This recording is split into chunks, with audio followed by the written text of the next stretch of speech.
Salut tout le monde, j'espère que vous allez bien. Aujourd'hui, on se retrouve pour une vidéo d'analyse. Je suis avant tout un analyste professionnel, et du coup, je vais me permettre d'analyser qui va gagner la Ligue des Champions. Alors, est-ce que c'est le Real Madrid qui va remporter la Ligue des Champions? Est-ce que c'est le Paris Saint-Germain qui va remporter la Ligue des Champions?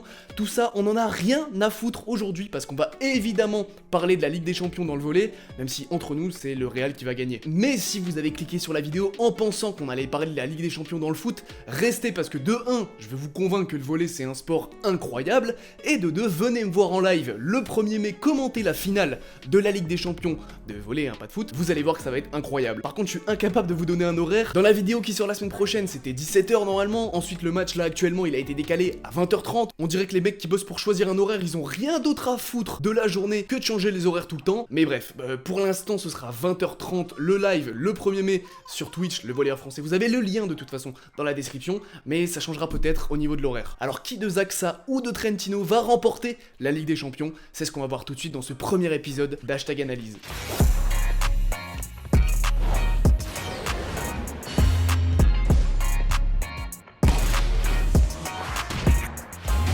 Alors, j'ai décidé de découper mon analyse professionnelle, évidemment tout est professionnel ici, en 4 parties.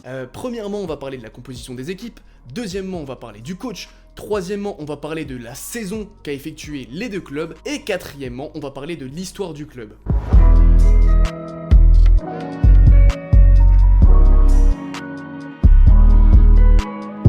Alors on va commencer premièrement avec la composition des deux équipes. J'ai utilisé le site volleybox.net, je sais pas si vous connaissez, mais en fait le site propose un ranking des joueurs en fonction de ce qu'ils ont accompli dans leur carrière, de leur niveau, etc. Et je trouve ça super bien fait, même si évidemment ça peut être mis en cause et ça reflète pas totalement la réalité de ce qui va se passer sur le terrain. Et ben je trouve quand même que c'est un indicateur qui est plutôt sympa. Je vais parler évidemment que du 6 majeur, sinon ce serait bien trop long. Dans l'équipe de Zaxa, vous allez voir qu'on a l'impression d'avoir la sélection nationale de Pologne, juste avec un Américain et un Français qui se sont perdus en plein milieu de cette équipe polonaise. Et on commence avec un central polonais, de toute façon ils vont tous être polonais sauf 2 joueurs, c'est Jakub Kochanowski. Alors Jakub c'est un joueur de 23 ans, classé 955e meilleur joueur mondial, qui a toujours joué en Pologne, il est champion du monde 2018 avec la sélection nationale polonaise, et il est dans le club de Zaxa depuis la saison 2018-2019. On a ensuite Aleksander Śliwka, 25 ans, réceptionneur attaquant, lui aussi polonais évidemment, classé 782e joueur mondial, il a toujours joué en Pologne, il est champion du monde avec la sélection nationale polonaise en 2018, et il est lui aussi à Zaxa depuis la saison 2018-2019.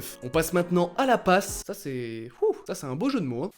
Et on retrouve évidemment Benjamin Tognucci, capitaine de l'équipe, capitaine de la sélection nationale française, l'un des meilleurs passeurs du monde, 1m83 de pur talent. Et Totti, lui, il a un parcours beaucoup plus international. Il a joué en Allemagne, en Russie, en Italie, et il est à Zaxa depuis la saison 2015-2016. Il est classé 80e meilleur joueur mondial, et c'est évidemment l'un des meilleurs passeurs du monde. Pour vous donner un ordre d'idée, il a 13 titres de meilleur passeur à son actif, et il a été élu MVP de la saison polonaise 2018-2019, c'est pas rien pour un passeur quand même. On passe ensuite à Lukas Kasmarek, 26 ans et pointu polonais, de toute façon il y a que des polonais dans cette équipe. Il a toujours joué qu'en Pologne, il est à Zaxa depuis la saison 2018-2019, il est classé 1634e meilleur joueur mondial, et il a été élu MVP de la Super Coupe de Pologne en 2019-2020. On passe ensuite à Kamil Semeniuk, un polonais, il a 24 ans, classé 1651e meilleur joueur du monde, mais c'est un joueur qui est en plein essor, en pleine explosion, il a été élu MVP de la Coupe de Pologne cette saison, il a toujours joué en Pologne, et il est à Zaxa depuis 2013, depuis qu'il est en U21, même s'il est parti une saison, ça fait quand même pas mal d'ancienneté et il connaît quand même pas mal le club. On passe enfin à un mec qui est pas polonais, David Smith, le central de la sélection nationale américaine. Il est resté pendant très longtemps à Tours et je sais qu'il y a pas mal de supporters de Tours qui me regardent, donc je vous passe un petit coucou. Il a aussi joué en Espagne, en Allemagne, à Porto Rico et en Pologne depuis 2016 et il est à Zaxa depuis 2019. On va passer maintenant au libéro Paweł Zatorski, 30 ans, libéro de la sélection nationale polonaise. Ah c'est étonnant ça, encore un polonais, putain waouh, je m'y attendais pas. Il a 30 ans, il est classé 61e meilleur joueur du monde, il a plusieurs titres de meilleur libéro à son actif, meilleur libéro des championnats du monde en 2018 avec la Pologne, il est à Zaxa depuis 2014 et en club il a toujours joué en Pologne. Alors si on devait faire un petit bilan de l'équipe de Zaxa, on a une équipe qui est très solide, qui a pas une grande expérience internationale en termes d'individualité, dans le sens où la plupart des joueurs n'ont jamais joué à l'extérieur de la Pologne, mais les joueurs polonais de l'équipe ont une très bonne expérience internationale, en grande partie avec leur parcours en sélection nationale international, parce que la Pologne, c'est pas rien au niveau du volley mondial. Ouais, c'est pas mal. Et d'un autre côté, ils ont déjà connu la Ligue des Champions. Côté Trentino, on a une équipe avec des joueurs très forts évidemment, mais une équipe avec des joueurs beaucoup plus internationaux et une équipe avec une plus grande expérience internationale. On commence avec Alessandro Micheletto qu'on a vu évoluer à la place de Dick Coy. Ouais, Dick c'est vraiment son prénom. C'est un réceptionneur attaquant de 19 ans qui a été très fort, qui a été très efficace dans le match contre Kazan. Il est classé 6190e meilleur joueur. Il a connu aucun autre club et il a aucune expérience internationale. D'ailleurs, je sais pas si c'est lui ou si c'est Dick Coy qui va débuter le match. C'est pour ça qu'on va parler de Dick Coy juste après. Ensuite, on enchaîne avec Nimir Abdelaziz, le pointu de 28 ans. Et lui, il a vraiment une expérience de malade mental. C'est l'un des joueurs que je préfère. Il est classé 473e meilleur joueur du monde. Il a joué en France, aux Pays-Bas, en Turquie, en Italie et aussi en Pologne. Et d'ailleurs, il a déjà joué à Zaksa en 2014-2015. Mais c'est un joueur que j'adore. Il est très fort. Il peut te retourner un match. Je me rappelle d'un match où il avait complètement porté les Pays-Bas contre la France. La France gagnait 2-0. Ils étaient remontés à 3-2. J'avais envie de chialer. D'ailleurs, j'ai chialé. Et en plus de ça, il est hyper polyvalent. Avant d'être pointu professionnel, il était passeur en pro. Et c'est très dur de changer de poste. Donc voilà, il est très polyvalent, il sait tout faire. Et il est très dangereux. On passe ensuite à Lisignac, le central serbe de 28 ans. Un très bon central avec une très grande expérience internationale avec la Serbie. En club, il a joué en Pologne, en Allemagne, en Serbie et en Italie. Et il est classé 116e meilleur joueur du monde. C'est pas rien quand même, on s'approche doucement du top of the range, comme disent les anglophones. On enchaîne avec le deuxième central de l'équipe, Podraskanin, 33 ans, lui aussi central de la sélection internationale serbe. Par contre lui il a joué qu'en Italie et en Serbie, mais il a une putain d'expérience internationale avec la Serbie. Il est classé 58e meilleur joueur du monde. C'est pas rien parce que le classement il comprend aussi des anciens joueurs et ça on va revenir juste après, vous allez voir. On passe ensuite à Simone Gianelli. J'ai un accent rital dégueulasse. Mais c'est un putain de joueur, c'est le passeur de Trentino, il a 24 ans, il est à Trentino depuis ses débuts, depuis 2013, il a jamais connu un seul autre club, mais quel crack. Il est déjà classé 140e meilleur joueur du monde, il est très grand, je crois qu'il fait 1m97 de mémoire, c'est un très bon passeur, il a été meilleur passeur du championnat du monde des clubs 2 fois, meilleur passeur de la Ligue des Champions, enfin bref, il est chaud, et à 24 ans avoir remporté tout ça, bah c'est pas mal. Moi j'ai quoi moi, je pense que je dois avoir une médaille en, en poussin. Mais bref, lui face à Benjamin Tonucci, ça reste d'être un putain de beau duel. On passe ensuite à Ricardo Lucarelli, 29 ans, réceptionneur attaquant de la sélection nationale brésilienne. Lui, c'est sa première saison en Italie, avant il était qu'au Brésil, mais qu'est-ce qu'il est fort ce mec il est trop fort. Il est classé 44e meilleur joueur mondial. On passe ensuite à Dick Coy, je vous en ai parlé tout à l'heure. Et ouais, son prénom c'est Beat, ouais, on n'a pas tous la vie facile, hein. Réceptionneur attaquant néerlandais de base naturalisé italien, qui a 34 ans. Il a joué partout, lui, par contre, il a joué en Italie, en Russie, en Turquie, en Pologne. Il a joué à Zaksa d'ailleurs en Pologne. Et aussi aux Pays-Bas, 596e meilleur joueur mondial. Donc je sais pas qui de lui ou de Micheletto va débuter le match, mais en tout cas, je suis convaincu que même si c'est pas Dick Coy qui débute le match, Micheletto fera un taf de fou. Et on va passer maintenant aux libéraux de Trentino, bah c'est pas compliqué, de toute façon c'est le libéraux de la sélection nationale italienne, c'est Salvatore Rossini, oh putain. C'est Salvatore Rossini, hein, pour faire simple. Il a joué qu'en Italie, classé 361e meilleur joueur mondial, 34 ans. La fin de carrière va s'approcher tranquillement. Après l'âge ça veut rien dire, moi je suis comme Kylian, tu me parles pas d'âge. Je connais encore de très bons libéraux qui sont encore en activité et qui pourtant ont 39 ans et qui repartent pour une saison. Ça me fait penser à un certain très bon libéraux du TLM, ça d'ailleurs. D'ailleurs, il y aurait pas l'interview de ce joueur sur la chaîne YouTube? C'est dingue ça. Attends, justement, il est classé combien, Julien Lemay, au niveau mondial? 1494e meilleur joueur mondial. Bon, ils ont dû se tromper, il mérite la première place. D'ailleurs, en y réfléchissant, ça veut dire que Julien Lemay, il est mieux classé que certains joueurs de ce classement qui vont jouer la finale de la Ligue des Champions. Non mais voilà, je pose ça là, vous en faites ce que vous voulez.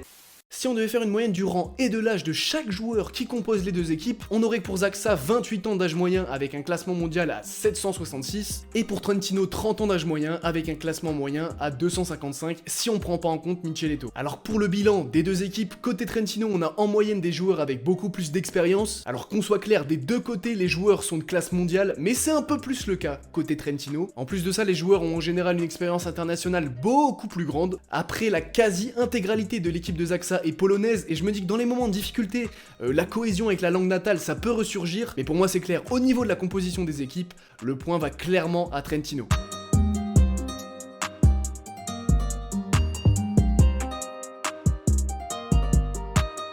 Deuxième point de cette analyse de professionnel, on va passer au niveau des coachs. À Zaksa, on a Nikola Garbic, G-R-B-I-C- mais attends, mais comment tu veux prononcer ça là? C'est pas... Hein? C'est un ancien très grand joueur pro, c'est un ancien passeur qui est classé 18e meilleur joueur mondial, c'est pas rien. Mais il a commencé sa carrière de coach il y a pas si longtemps, en 2014. Bon après il a commencé avec Sir Seyfetty Perugia, hein, c'est pas n'importe quel commencement non plus. Et en plus de ça, il a pas aucune expérience non plus, hein. Il a été le sélectionneur et le coach de la Serbie en 2016 lors de la World League, et les Serbes ont gagné la World League, donc bah, c'est pas rien. Côté Trentino, on a Angelo Lorenzetti, qui à ma connaissance n'a jamais été joueur pro, mais qui a un palmarès de malade mental en tant que coach. Il a commencé à coacher en 88, c'est-à-dire que Nikola Garbic avait même pas encore commencé sa carrière en tant que joueur pro.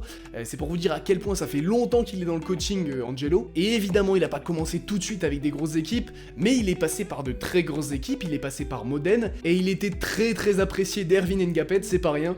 Et là, il est à Trentino depuis la saison 2016-2017. Il a un palmarès incroyable en tant que coach, je vous affiche ça à l'écran. Il a gagné 3 fois le championnat italien, il a gagné 2 fois la Coupe d'Italie, il a gagné 2 fois la Super Coupe d'Italie, il a gagné une fois la Coupe d'Italie en Division 2, il a gagné une fois le championnat mondial des clubs, il a gagné la Coupe CEV, enfin bref, il a gagné plein de trucs. Et si on doit faire un bilan au niveau des coachs, même si je suis convaincu qu'il y a une liaison entre les anciens joueurs pro et les joueurs pro, je suis désolé, mais pour moi, l'expérience d'Angelo Lorenzetti, elle pèsera plus dans la balance, et du coup, j'accorde encore une fois mon point pour Trentino.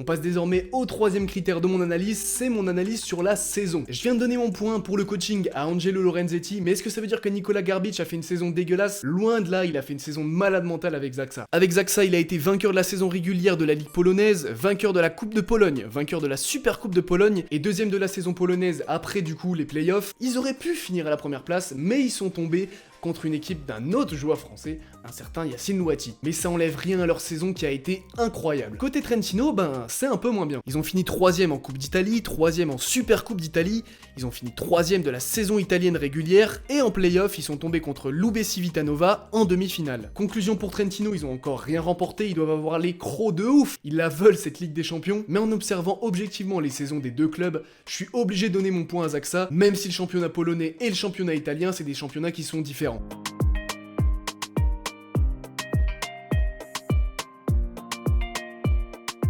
Et enfin, on va passer au dernier point de cette analyse d'experts, on va passer au point historique du club. Alors pour moi, c'est clairement le point le moins important, il y a un turnover énorme dans les joueurs de volley, chaque saison les joueurs changent beaucoup, mais voilà, le fait d'avoir déjà remporté la Ligue des Champions, ou au contraire, de jamais l'avoir remporté, ça peut amener des motivations en plus. Côté Trentino, ils ont remporté la Ligue des Champions 3 fois, et 3 fois d'affilée, en 2009, en 2010 et en 2011, alors que côté Zaksa, c'est un peu moins bien, hein. Alors je suis remonté jusqu'en 1970, voire même un peu avant, et la plus haute performance que j'ai pu trouver, c'est une 3ème place lors de la saison 2002-2003, ça veut dire que là, actuellement, ils sont déjà dans leur meilleure performance en Ligue des Champions. Mais si on doit donner un point pour l'histoire du club, c'est encore une fois un point qui va à Trentino. Et si on fait le total, ça fait 3 points pour Trentino, 1 point pour Zaksa, et bizarrement, c'est un truc que je verrais bien au niveau du score. Je verrais bien 3-7-1 en faveur de Trentino. Pour moi, ça va être un match plutôt serré, 3-1, voire 3-2 en faveur de Trentino, même si j'espère secrètement que c'est Zaksa qui va l'emporter pour Benjamin Tonucci. Après, ceux qui suivent la chaîne depuis le début,